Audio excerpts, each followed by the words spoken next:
Picture this. I'm eating concrete on my own driveway, handcuffs biting into my wrists like steel teeth, while HOA President Brenda sits in her lawn chair actually applauding the cops. She'd called them on me for parking my Rolls Royce in my own damn driveway. The asphalt burned against my cheek as Officer Martinez read me my rights, the metallic taste of blood mixed with pure rage. Brenda's voice dripped with satisfaction. Officers, people like him steal these cars. I know he can't afford it legally. Little did this clipboard-wielding tyrant know, I was about to unleash 6 months of calculated revenge that would land her in federal prison. By the time I finished with her, she'd lose her house, her husband, and her freedom. That smug smile would be replaced by mugshot tears. What would you do if your HOA Karen had you arrested in your own driveway? Drop a comment from wherever you're watching, Rich, and tell me about your neighborhood dictator. Let me back up and tell you how this war started. My name's Donovan Sterling, and 3 months ago I was living the perfect undercover life in Willowbrook Estates. At 52, I'd just sold my cybersecurity company for 8 figures, but you'd never know it from looking at me. I wore Walmart jeans, drove a Honda Civic held together by prayer and duct tape, and my biggest luxury was name-brand cereal. The neighbors thought I was some unemployed IT guy who fixed computers for beer money. Perfect. See, I learned early that showing wealth makes you a target, so I bought a modest ranch house in this middle-class HOA community. 847 homes, ranging from $180K to $280K. Monthly fees just $85. The kind of place where people mind their own business, and the biggest drama is usually someone's lawn growing too tall. Then my business partner Marcus Webb died of a heart attack. Marcus was more than a partner. He was my mentor, a decorated Army veteran who taught me everything about building a company worth selling. When his lawyer called about the inheritance, I expected maybe some tools or technical manuals. Instead, I inherited his baby, a pristine 2019 Rolls Royce Ghost, silver as moonlight and worth more than 3 average houses in my neighborhood. The car sat in my garage for 2 weeks like a beautiful secret. Part of me wanted to sell it, but that felt like betraying Marcus's memory. Finally, I decided to restore it to show quality as a tribute. First step, move it to the driveway for proper inspection. That's when I met the neighborhood's self-appointed dictator. Brenda the Bulldog Hutchinson appeared in my driveway like a bad rash, 47 years old, wielding a clipboard like Excalibur and sporting a bob haircut so severe it could cut glass.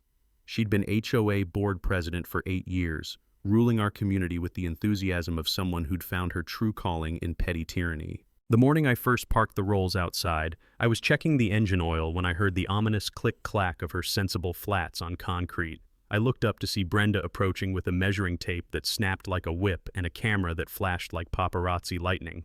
"We need to talk," she announced, circling my car like a vulture examining roadkill.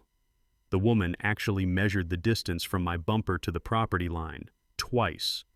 The smell of fresh car wax mixed with her overwhelming perfume created a nauseating cloud of conflict.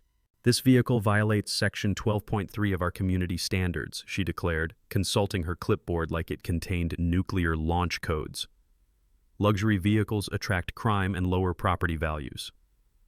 I tried reasoning with her, mentioned it was legally parked on my own property, fully insured and registered, even pointed out that Henderson's rusted boat trailer 3 streets over hadn't moved since Obama was president.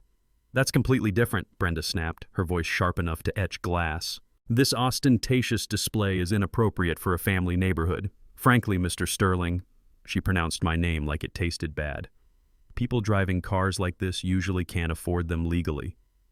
The accusation hung in the air like a toxic cloud. She wasn't just attacking my car. She was questioning my character, my right to exist in her perfect suburb. She slapped a violation notice against my windshield, $150 fine for inappropriate vehicle display, due in 10 days. The paper crinkled mockingly in the morning breeze. "I've been protecting this community's values for 8 years, Brenda continued, puffing up like an angry peacock. "And I won't let people like you destroy what we've built here." The way she said "people like you" told me everything I needed to know. This wasn't about aesthetics or property values. This was about power, control, and keeping out anyone who didn't fit her narrow definition of acceptable. As she marched away, clipboard tucked under her arm like a weapon, I made a decision that would change both our lives forever. Brenda had just declared war on the wrong guy. Brenda wasn't the type to let sleeping dogs lie, especially when she thought she'd cornered a wounded one. Over the weekend, I watched through my kitchen window as she paced her front yard, phone glued to her ear like she was coordinating a military invasion. The woman made 17 separate phone calls, each one accompanied by dramatic hand gestures that would make a soap opera actor jealous. What I didn't know was that she'd appointed herself Detective Brenda, conducting a full investigation into my background. Monday morning brought the smell of fresh coffee and the sound of doom knocking on my door. My Ring doorbell chimed with a visitor that made my blood pressure spike faster than a rocket launch. "Mr. Sterling?" Officer Martinez stood on my porch looking as comfortable as a cat in a dog park. Behind him, I could see Brenda peeking through her curtains like some discount NSA operative. "We received a report about a suspicious vehicle at this address." My stomach dropped to my basement. "Suspicious how?" "Well, sir," Martinez shifted uncomfortably, "the caller was very insistent that someone with your profile couldn't possibly afford a car like that through legitimate means. She suggested it might be stolen or purchased with drug money." The accusation hit like a slap. I'd dealt with plenty of corporate backstabbers over the years, but this was personal character assassination. Back when I was building my company, I'd learned that documentation beats emotion every time, a lesson that was about to serve me well. "Officer, I have all the paperwork right here," I said, keeping my voice steady. "Registration, insurance, inheritance documents from my business partner's estate. Would you like coffee while you review them?" As I gathered the documents, the smell of Brenda's overwhelming perfume drifted across the yard. She'd positioned herself on her porch to watch the show. The woman was practically vibrating with anticipation, probably already planning her victory lap around the neighborhood. Officer Martinez spent 15 minutes reviewing every document twice. His expression grew more apologetic with each page. "Mr. Sterling, I'm deeply sorry for this inconvenience. Everything is completely legitimate. The inheritance paperwork is notarized, insurance is current, registration is valid. Can I ask who made this report?" I pulled out my phone and started recording, because suggesting someone's a criminal based on their car seems like something I should document for my attorney. Martinez handed me his card with a look that said he'd dealt with neighborhood Karens before. "I can't give names, but between us, we've had multiple calls from this address about you, always unfounded. If this harassment escalates, call me directly." Harassment. That word crystallized everything. This wasn't about HOA rules. Brenda was waging psychological warfare. After Martinez left, I called Sofia Vega, the attorney who'd handled my business sale. She had a reputation for eating bullies for breakfast and asking for seconds. "Donovan," Sofia's voice carried the warmth of someone who genuinely enjoyed destroying tyrants. "Sounds like your neighbor just committed a crime. False police reports aren't just annoying, they're actually illegal. In our state, knowingly providing false information to law enforcement can result in misdemeanor charges and serious fines." While Sophia explained the legal landscape, I watched Brenda emerge from her house carrying binoculars. Actual binoculars. The woman was surveilling my property like I was running a meth lab instead of restoring a classic car. "Document everything," Sophia continued. "Photos, videos, timestamps, get security cameras. Patterns of harassment create stronger legal cases than isolated incidents." That afternoon, I installed a comprehensive Ring security system, 4 cameras covering every angle of my property. The irony tasted sweeter than my grandmother's apple pie. Brenda's harassment was forcing me to create the very evidence that would eventually destroy her. Wednesday evening brought Brenda's next tactical error.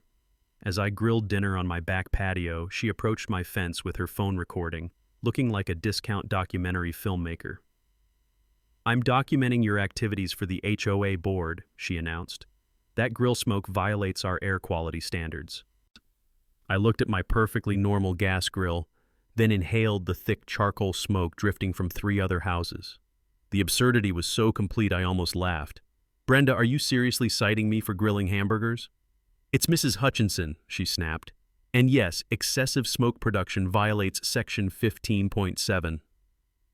That's when I realized something beautiful. Brenda was so obsessed with destroying me that she was making catastrophic mistakes. Every fabricated violation, every false police report, every ridiculous accusation was creating a legal paper trail that would eventually strangle her. I smiled and waved at her camera. Well, Mrs. Hutchinson, I hope you're getting good footage because my security cameras are capturing excellent evidence of you trespassing and harassing me. Her face went white as fresh snow. She hadn't considered that surveillance worked both ways. This isn't over, she hissed, backing toward her house. No, I agreed, biting into my perfectly grilled burger. It's definitely not. Game on, Brenda. If I thought Brenda would back down after her police report backfired, I clearly underestimated the determination of a middle-aged woman with too much time and a clipboard fetish. She doubled down like a gambler chasing losses, except her casino was my front yard, and her chips were my sanity. Tuesday morning, I woke to the sound of measuring tape snapping like gunfire. Through my bedroom window, I watched Brenda crouched in my front yard with a ruler, measuring my grass height with the precision of a NASA engineer. The woman had apparently discovered that our HOA bylaws specified a maximum grass height of 3.0 inches. Mine measured 3.1 inches. By Thursday, a violation notice appeared in my mailbox. $75 fine for excessive lawn maintenance negligence. I'd owned the house for 8 months and never received a single complaint about my lawn. Now suddenly it was a neighborhood menace requiring immediate correction. But Brenda was just getting warmed up. Friday brought the mailbox incident. She arrived at 7 a.m. sharp. I know because my new security cameras captured everything in glorious high definition. Armed with paint swatches and a magnifying glass, she determined that my mailbox was painted forest green instead of the HOA-approved hunter green. And the difference was roughly equivalent to distinguishing between slightly blue and barely blue. But Brenda treated it like I'd painted my mailbox hot pink with glitter. Violation number 2, $100 fine for unauthorized color variants. The following week, she discovered that my American flag was supposedly improperly sized according to some obscure subsection about patriotic displays. The flag had been hanging in the same spot for 8 months without complaint. But suddenly, it violated Section 11.4 regarding proportional decorative elements. Another $50 fine. By month's end, I'd accumulated $275 in violations for infractions so petty they'd make a parking meter attendant blush. But here's what Brenda didn't realize. Every ridiculous citation was strengthening my legal position. My old business partner Marcus used to say that the best way to defeat an enemy was to let them defeat themselves. Brenda was following that strategy perfectly. Meanwhile, I was building my own intelligence network. Marissa Bennett, the HOA treasurer, quietly approached me during one of Brenda's inspection tours, which happened roughly every other day like clockwork. She's been targeting other residents too, Marissa whispered, glancing around like we were planning a prison break. The smell of fresh mulch filled the air as she pretended to examine my flower beds. Mrs. Kowalski got cited for excessive garden gnome display. She has 3 gnomes. 3. Marissa revealed that Brenda had issued 47 violations in the past year, compared to 12 the year before she became president. The woman was drunk on power and getting thirstier by the day. There's something else, Marissa continued, her voice dropping to conspiracy-level whispers. The HOA budget has some irregularities. Payments to companies I've never heard of, emergency repairs that never happened. I think she's been skimming from the reserve fund. That information hit like lightning. Brenda wasn't just a petty tyrant. She might be a criminal. But I needed proof before making accusations. The harassment reached its peak during week 4 when Brenda discovered my security cameras. She marched to my front door Thursday morning, clipboard in hand, looking like an angry librarian confronting someone who'd dog-eared a first edition. Those cameras violate privacy regulations, she announced. Section 18.2 prohibits surveillance equipment that could record neighboring properties. I stepped onto my porch, coffee in hand, and smiled. Brenda, my cameras only record my own property, but they've captured some fascinating footage of someone trespassing and measuring my grass without permission. Her face flushed red as a stop sign. I'm conducting legitimate HOA inspections. Daily inspections of grass height seem excessive, I replied, especially when you're ignoring Henderson's boat trailer that hasn't moved since the Clinton administration. That's when Brenda made the mistake that would eventually cost her everything. Her voice rose to a pitch that could shatter windows. People like you think you can just move into our neighborhood and ignore our rules. The way she emphasized "our" told me everything. This wasn't about regulations. It was about control and exclusion. Fortunately, my doorbell camera captured every word in crystal-clear audio. "Mrs. Hutchinson," I said calmly, "I suggest you check the property deed. This is my neighborhood too."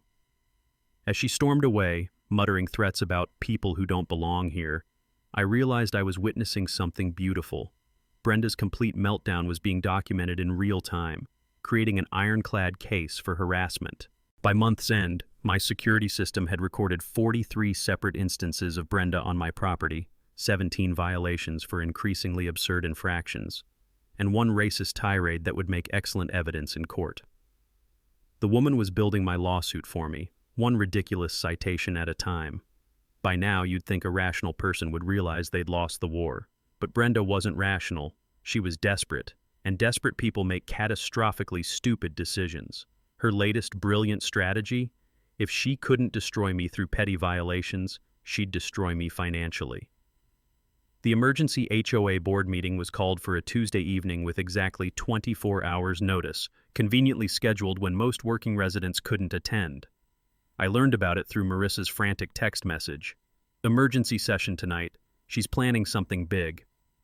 At 7 p.m. sharp, I walked into the clubhouse meeting room that smelled like burnt coffee and broken dreams. Only 3 of the 7 board members were present: Brenda, Gerald Fastman, her nervous lapdog, and Sandra Pike, who always voted however Brenda told her to. The absence of a proper quorum should have invalidated any votes, but Brenda pressed forward like a freight train with broken brakes. This emergency session addresses the ongoing security concerns created by luxury vehicle displays in our community, Brenda announced, reading from prepared notes like she was delivering a State of the Union address. "Recent events have demonstrated that such vehicles attract unwanted attention and require additional security measures." Gerald squirmed in his chair like a kindergartner needing a bathroom break. Sandra nodded along with the enthusiasm of someone who'd stopped thinking for herself years ago. "Therefore," Brenda continued, "I motion to implement an immediate special assessment of $2,400 annually for any vehicle valued over $80,000. This premium vehicle fee will fund enhanced security patrols and maintain our community's family-friendly atmosphere." The audacity was breathtaking. She'd invented a luxury tax targeting exactly one person, me, and made it retroactive with penalties for immediate non-payment. According to her calculations, I owed $2,400 plus a $600 late fee payable within 30 days or face a lien against my property. "All in favor?" Brenda asked. Gerald's hand trembled as he raised it. Sandra followed like a trained seal. 3 votes out of 7 members, not even close to a legal quorum, but Brenda didn't care about legal niceties. "Motion passed," she declared with the satisfaction of someone who'd just discovered fire. That's when I stood up. "Mrs. Hutchinson, I believe HOA bylaws require 5 members for a quorum on financial decisions. You have 3. Brenda's eyes narrowed to laser points. "This is an emergency session addressing community safety. Emergency provisions override standard procedures." Wrong answer. During my business years, I'd learned that the most dangerous thing you can do is make up rules while someone with legal knowledge is watching. Brenda had just committed what my attorney would later call procedural suicide.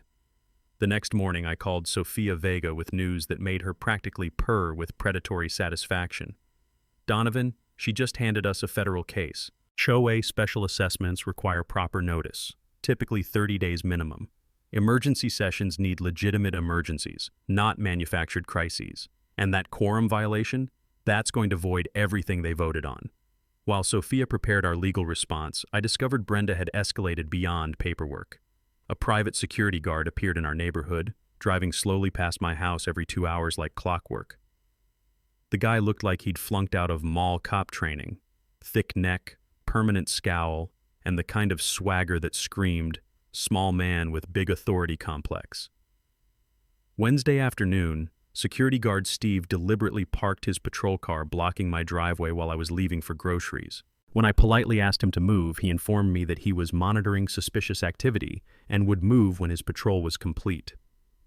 "Suspicious activity like what?" I asked, keeping my voice level while my phone recorded everything.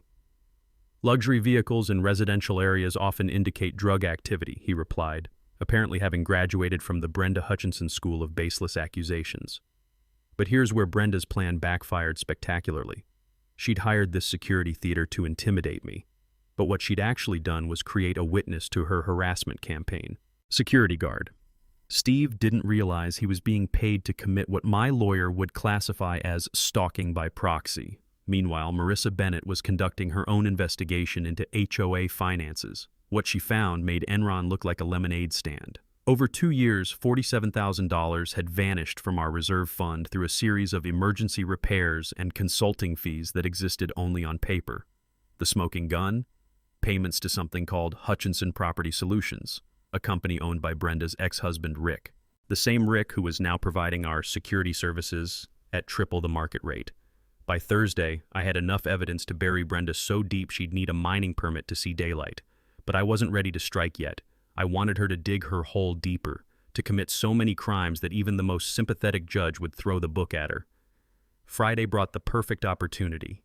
Brenda, apparently unsatisfied with merely stealing from the HOA and harassing residents, decided to expand into city ordinances. She called code enforcement claiming I was operating an illegal business from my residence. The investigator who showed up took one look at my setup, laughed, and told me he'd seen this pattern before. "Ma'am's got what we call chronic complaint syndrome," he said. "File everything she sends us, but don't take it personally. These cases usually resolve themselves when the complainant goes too far." Too far was exactly where Brenda was headed. Friday evening changed everything. I was grilling dinner when Marissa Bennett appeared at my back fence, clutching a manila folder like it contained nuclear launch codes. Her face was pale as printer paper, and her hand shook with the kind of tremor that comes from discovering something truly explosive. "Donovan," she whispered, glancing around like enemy spies might be lurking behind the rose bushes. "I found it. The smoking gun that's going to destroy Brenda completely." She slid the folder through the fence gap, and what I saw inside made my barbecue sauce taste like victory. Email printouts, bank statements, invoice copies, a paper trail of corruption so blatant it made me wonder how Brenda had gotten away with it for so long. The crown jewel was an email thread between Brenda and someone named Rick Hutchinson Property Solutions. The subject line read, "Emergency roof repair payment authorization, $15,000. The timestamp showed it was sent at 2:47 a.m. on a Tuesday in March. Here's the beautiful part. There was no roof repair. Ever. I'd lived here 8 months and never seen a single roofer, emergency or otherwise. But the HOA had paid Rick's company $15,000 for phantom work that existed only in Brenda's imagination. "It gets worse," Marissa continued, her voice barely audible over the sizzle of my burger. "Rick Hutchinson is her ex-husband. Well, technically ex-husband. They divorced 2 years ago, but I did some digging. They're still living together. The divorce was just paperwork to hide the money trail." My mind raced through the implications faster than a calculator on steroids. Brenda had been systematically looting our HOA treasury through fake invoices to her fake ex-husband's fake company. The woman wasn't just a neighborhood tyrant. She was running a full-scale embezzlement operation. "How much total?" I asked, though I suspected the answer would make me sick. $47,000 over 2 years, Marissa replied. "Emergency landscaping that never happened, phantom legal fees, security consultations for problems that didn't exist. She's been covering her tracks by creating neighborhood drama to distract from the missing money." The revelation hit like lightning, striking twice in the same spot. My Rolls Royce wasn't the cause of Brenda's harassment. It was the perfect distraction from her crimes. While everyone focused on my inappropriate luxury vehicle, she'd been robbing us blind through manufactured emergencies and fictional repairs. "There's more," Marissa continued, pulling out a second folder. "Gerald Fastman knows. I found emails where he questioned some of the payments, and Brenda threatened to expose his gambling problem if he didn't shut up. She's been blackmailing board members into silence." I stared at the evidence spread across my patio table, each document representing another nail in Brenda's coffin. Bank statements showing payments to shell companies, invoices for work that was never performed, email threads discussing how to hide the money trail. It was a prosecutor's dream and an embezzler's nightmare. "Why are you showing me this?" I asked. Marissa's expression hardened with the resolve of someone who'd finally reached their breaking point. "Because she's planning to destroy the financial records this weekend. Gerald accidentally let it slip during yesterday's coffee break. She's having Rick come over Saturday night to dispose of outdated paperwork." Translation. Evidence destruction was imminent. Brenda realized the walls were closing in and planned to burn everything before anyone could stop her. But here's what she didn't know. I'd already stopped her. The moment Marissa handed me those documents, Brenda's fate was sealed. I had enough evidence to send her to federal prison and recover every stolen penny. The question wasn't whether I could destroy her anymore. The question was how spectacularly I wanted to do it. Saturday night couldn't come fast enough. Saturday morning, my dining room looked like the war room of a military operation planning D-Day.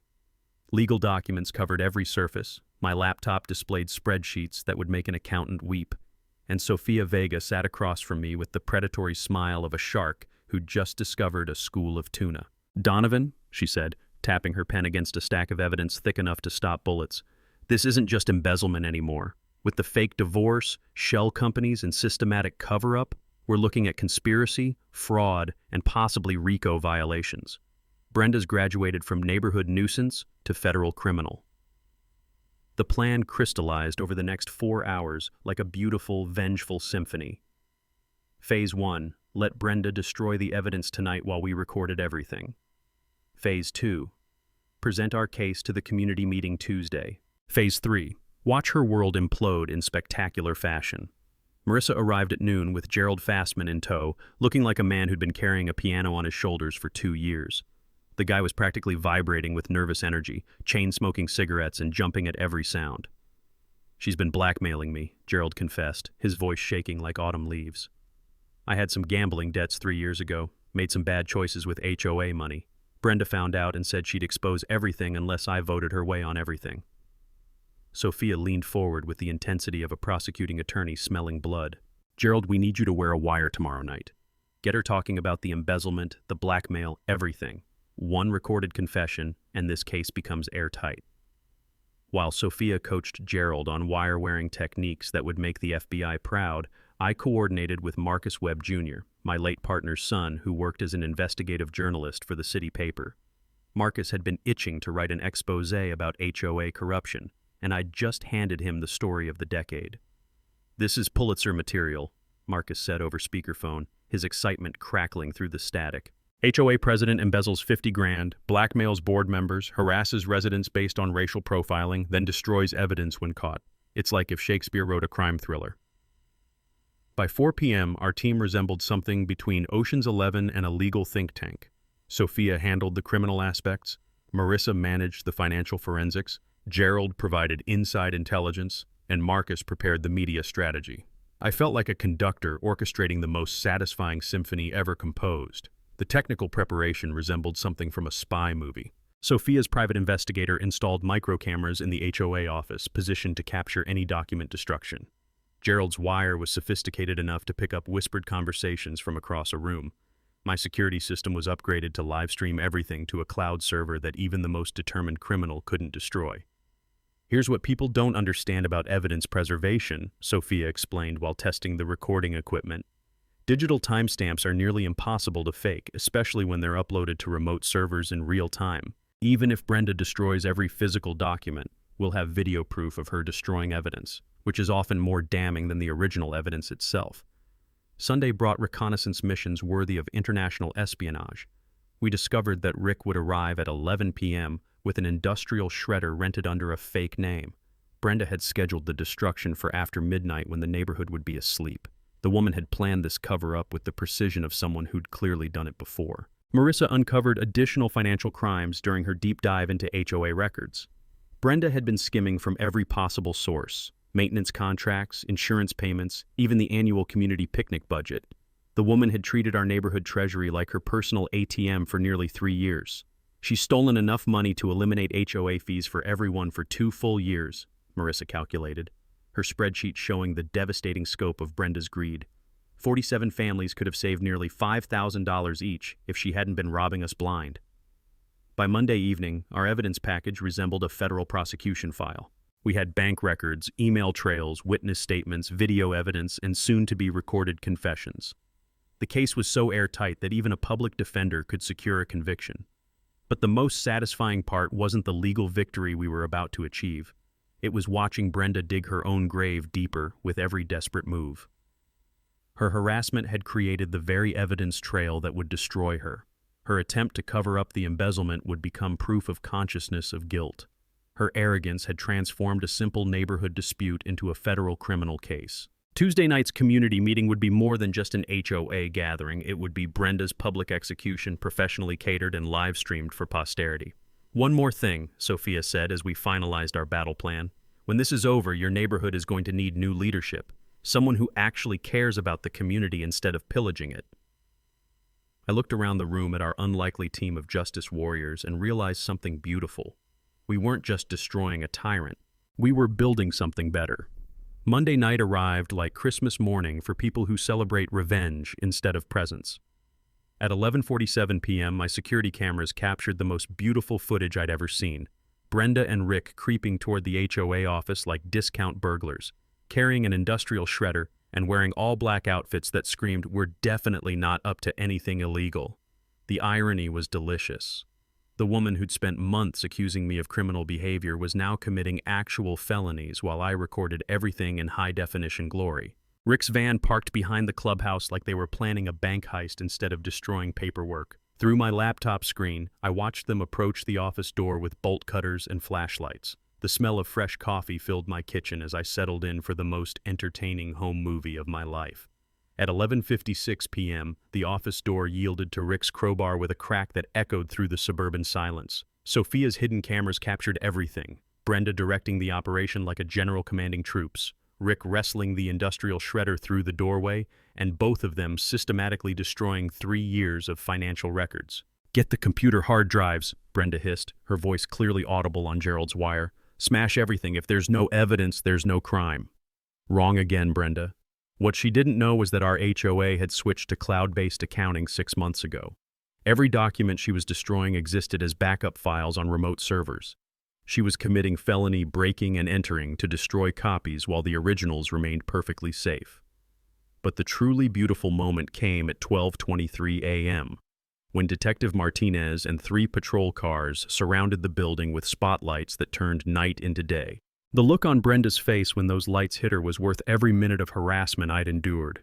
Pure terror mixed with the dawning realization that her life as she knew it was over. "Police! Come out with your hands visible!" Martinez's voice boomed through a bullhorn that probably woke half the neighborhood. Rick dropped the hammer he'd been using to destroy computer equipment and raised his hands like he was surrendering to enemy forces.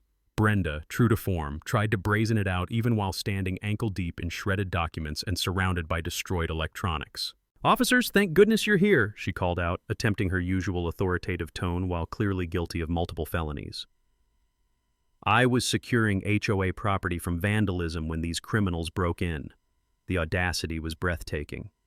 Even caught red-handed committing crimes, Brenda tried to position herself as the victim. But her story crumbled faster than a cookie in a blender when Martinez found the crowbar with Rick's fingerprints, the rented shredder with Rick's credit card receipt, and Gerald's wire recording of Brenda planning the whole operation. Wednesday's newspaper headline read, "HOA President Arrested in Office Break-In," with a photo of Brenda in handcuffs that I immediately printed and framed. The story went viral on social media faster than a cat video, racking up 47,000 views in 6 hours and spawning dozens of similar HOA horror stories in the comments. But Brenda's legal troubles were just beginning. The breaking and entering charges were bad enough, but when prosecutors discovered the embezzlement evidence we'd preserved, they added conspiracy, fraud, and destruction of evidence charges. Rick, faced with serious prison time, flipped faster than a pancake at IHOP and agreed to testify against Brenda in exchange for a reduced sentence. The community response was swift and brutal. An emergency board meeting was called for Thursday evening, and all 4 remaining members voted unanimously to remove Brenda as president. Marissa was appointed interim president with a mandate to hire professional management and implement financial oversight that would prevent future embezzlement. Thursday morning brought another delicious development. The FBI showed interest in the case. Apparently using fake companies and mail fraud to steal from community associations qualified as federal crimes. Agent Williams arrived at my door with questions about Brenda's operation and compliments about our evidence collection. "Mr. Sterling," she said, reviewing our documentation with obvious admiration, "this is some of the most thorough case preparation I've seen from civilian sources. You've basically built our prosecution for us." By Friday, Brenda sat in county jail on $15,000 bond, abandoned by her fake ex-husband who'd already cut a deal with prosecutors. Her attorney was court-appointed because her assets had been frozen pending restitution hearings. The woman who'd ruled our neighborhood through fear and intimidation was now just another inmate hoping for commissary privileges. But the most satisfying moment came Friday afternoon when 47 residents signed a formal apology letter acknowledging their silence during my harassment. People who'd hidden behind curtains while Brenda terrorized me were now stepping forward to condemn her behavior and support my legal actions. The neighborhood that had cowered in fear just weeks ago was now united in purpose, ensuring that no future tyrant could terrorize residents or steal community funds. Justice, as it turned out, was a dish best served with overwhelming evidence and federal prosecutors. Just when I thought Brenda had reached peak desperation, she proved that rock bottom has a basement. From her jail cell, she orchestrated a final gambit so spectacularly stupid it made her previous schemes look like masterpieces of criminal planning. Tuesday morning brought a knock on my door from Detective Martinez, but this time he was smiling like someone who just won the lottery. "Mr. Sterling, you're not going to believe what your neighbor tried to do from county lockup." Apparently, Brenda had used her one phone call not to contact a lawyer, but to call her sister Janet, with instructions to retrieve important documents from her house before they could find them. What Brenda didn't know was that jail phone calls are recorded, and Janet was about as bright as a burned-out light bulb. Janet had dutifully driven to Brenda's house Monday night and attempted to break into the locked home office where Brenda kept her personal financial records. Unfortunately for Janet, she'd inherited the family's complete lack of criminal talent. She triggered the security alarm, got stuck halfway through a window, and was found by responding officers dangling upside down like a confused burglar piñata. "She claims she was house-sitting," Martinez chuckled, shaking his head, while hanging upside down through a broken window at 2 a.m., covered in glass and clutching a bag full of bank statements. But the truly beautiful part was what Janet had been trying to steal, evidence of additional bank accounts containing embezzled HOA funds. In her panic to help Brenda, Janet had inadvertently revealed the existence of secret accounts that prosecutors hadn't even discovered yet. "Your neighbor just handed us evidence of money laundering," Martinez continued. "Those bank statements show wire transfers to accounts in 3 different states. We're talking federal charges now. Mail fraud, wire fraud, conspiracy, racketeering. Brenda's looking at 7 to 10 years minimum." Wednesday brought an even more delicious development. Rick, already cooperating with prosecutors, revealed that Brenda had been running similar scams in 2 previous neighborhoods before moving to Willowbrook. The woman was a professional HOA predator, moving from community to community, getting elected to boards and systematically looting treasury funds. "She's done this before," Sophia explained during our strategy session, her voice dripping with prosecutorial satisfaction. "Same pattern, create neighborhood drama to distract from financial crimes, target residents who might expose her, use harassment to silence opposition. You weren't her first victim, you were just the first one who fought back effectively." The FBI investigation expanded faster than spilled coffee on white carpet. Agent Williams returned Thursday with a full forensic accounting team who discovered that Brenda's criminal enterprise extended beyond simple embezzlement. She'd been selling HOA vendor contracts to the highest bidder, taking kickbacks from maintenance companies, and even skimming from residents' utility escrow accounts. But Brenda's final desperate move came Friday morning when she tried to orchestrate witness intimidation from jail. Using a smuggled cell phone, she contacted several board members with threats about exposing their secrets if they testified against her.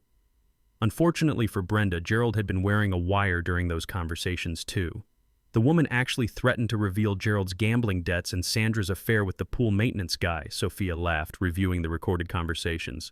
"From jail, while under federal investigation, using an illegal cell phone. I've seen criminals make bad decisions, but this is like watching someone dig their own grave with a nuclear-powered shovel." The intimidation attempts backfired spectacularly. Instead of silencing witnesses, they prompted 3 additional board members to come forward with evidence of Brenda's corruption.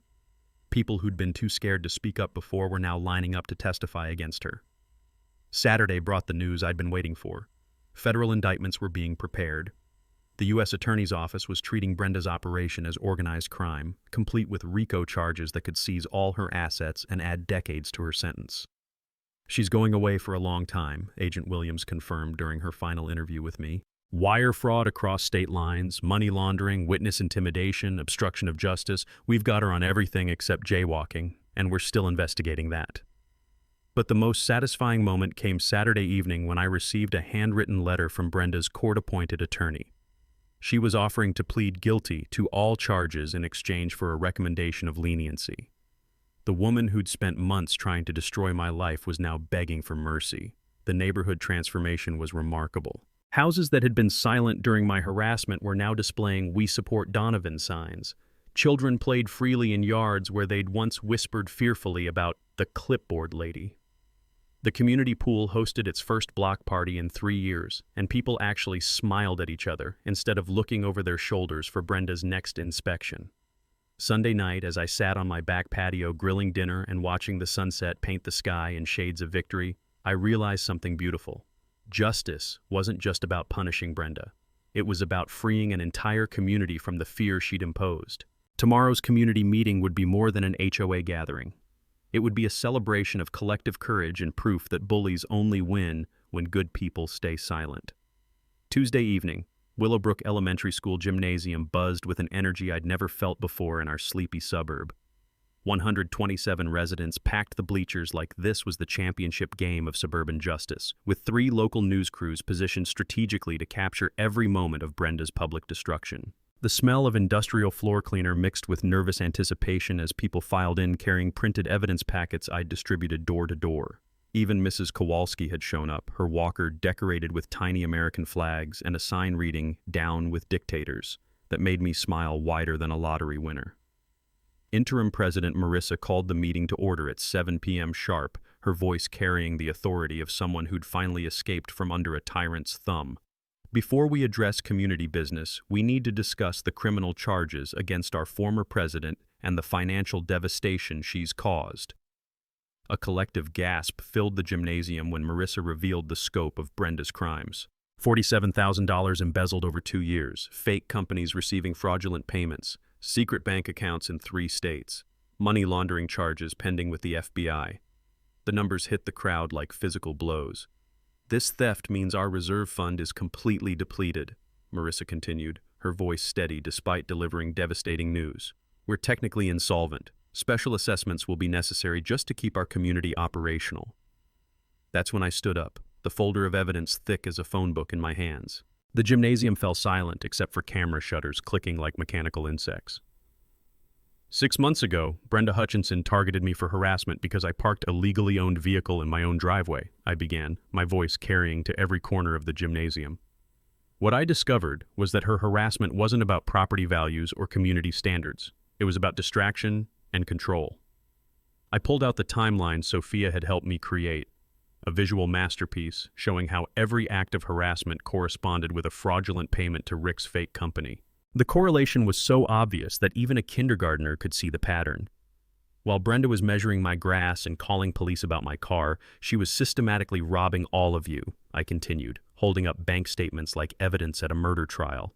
Every violation notice she wrote, every inspection she conducted, every neighbor she terrorized was designed to keep your attention away from her crimes. The crowd's murmur grew angry, like a beehive that had been kicked. People who'd lived in fear for years were finally seeing the scope of manipulation they'd endured. Then Gerald Fassman stood up, his hands shaking but his voice strong. "I have something to confess. Brenda's been blackmailing me for 3 years. She knew about my gambling debts and threatened to expose me unless I voted for everything she wanted."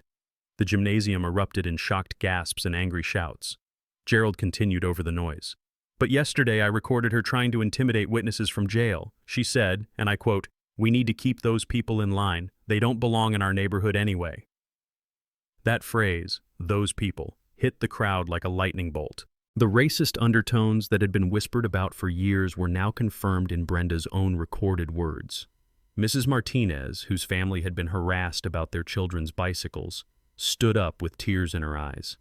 She told us our kids were lowering the neighborhood tone and threatened us with violations if they played outside after 4 p.m. We thought it was just strict rules. But now, a standing ovation erupted that lasted 3 full minutes.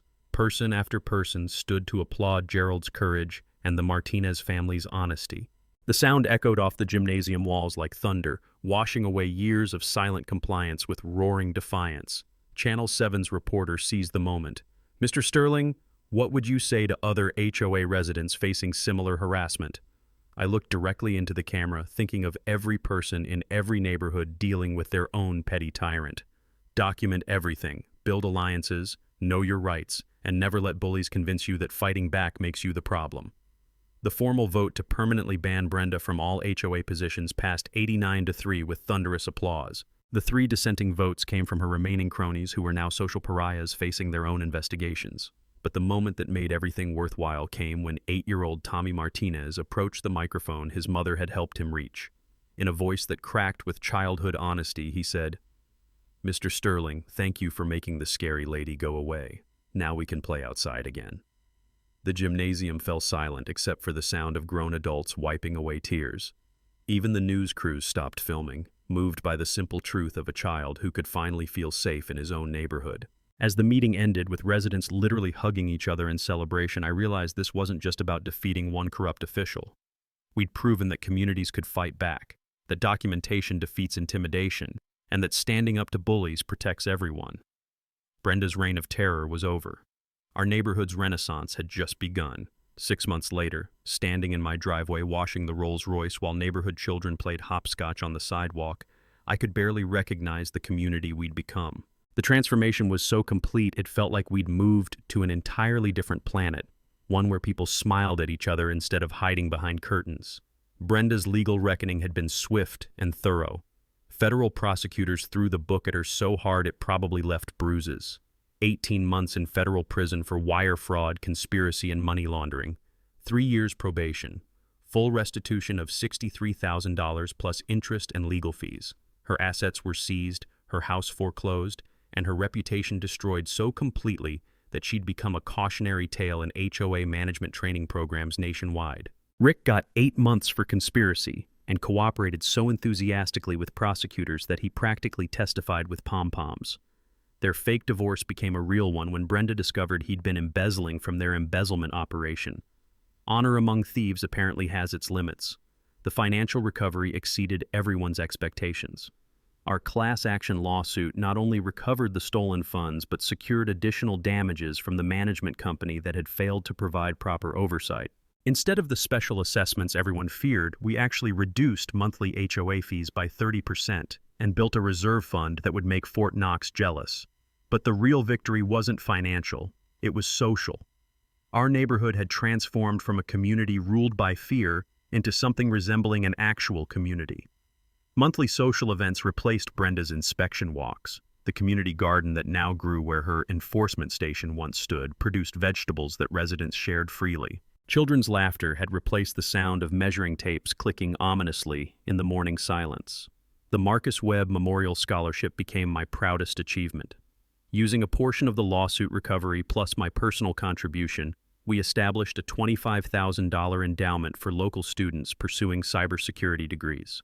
3 recipients per year, with preference given to military families like Marcus would have wanted. The annual fundraising dinner had become our neighborhood's most popular event, raising additional funds while celebrating the values Marcus had embodied. Property values, ironically, had increased 12% following the positive media coverage. Turns out, potential buyers preferred communities that had successfully rooted out corruption over those still living under petty dictatorships. Our HOA became a model for others struggling with similar problems, featured in governance magazines and cited in municipal reform legislation. I'd been elected treasurer of the reformed HOA board, partly because residents trusted someone who'd fought corruption, and partly because my business background made me uniquely qualified to prevent future embezzlement. Working alongside Marissa, who'd become a permanent and beloved president, we implemented financial transparency measures that would make government accountants weep with joy. The personal relationships forged during our battle had become genuine friendships. Gerald Fastman, freed from Brenda's blackmail, had become our volunteer coordinator and organized the most successful community events in Willowbrook's history. Mrs. Kowalski's garden gnome collection had grown to 47 pieces, displayed proudly without a single complaint. Even Detective Martinez had become a neighborhood fixture, stopping by for coffee and updates on how community policing should actually work. The broader impact extended far beyond our little subdivision. Marcus Webb Jr.'s investigative series about HOA corruption had sparked legislative reforms in 3 states. Our case was studied in law schools as an example of how proper documentation and community organizing could defeat institutional corruption. Sofia Vega had expanded her practice to specialize in HOA disputes, citing our case as the turning point that showed her true calling. My relationship with Sofia had evolved from professional to personal, bonded by our shared victory over institutional bullying. She'd moved in last month, and her legal expertise combined with my business acumen made us the neighborhood's unofficial dispute resolution team, though thankfully, actual disputes had become refreshingly rare. The Rolls Royce now served as a community asset rather than a source of controversy. I regularly drove elderly residents to medical appointments, transported teenagers to job interviews, and even served as the official vehicle for the annual homecoming parade. What had once been a symbol of division had become a tool for bringing people together. As I put away the washing supplies and watched the sunset paint our peaceful neighborhood in golden light, I realized something profound. We hadn't just defeated a bully. We'd proven that ordinary people armed with documentation, determination, and solidarity could overcome institutional corruption and build something better. Drop a comment about your HOA nightmare. You're not alone, and together we can fight back. Hit that subscribe button for weekly justice stories that restore your faith in community power.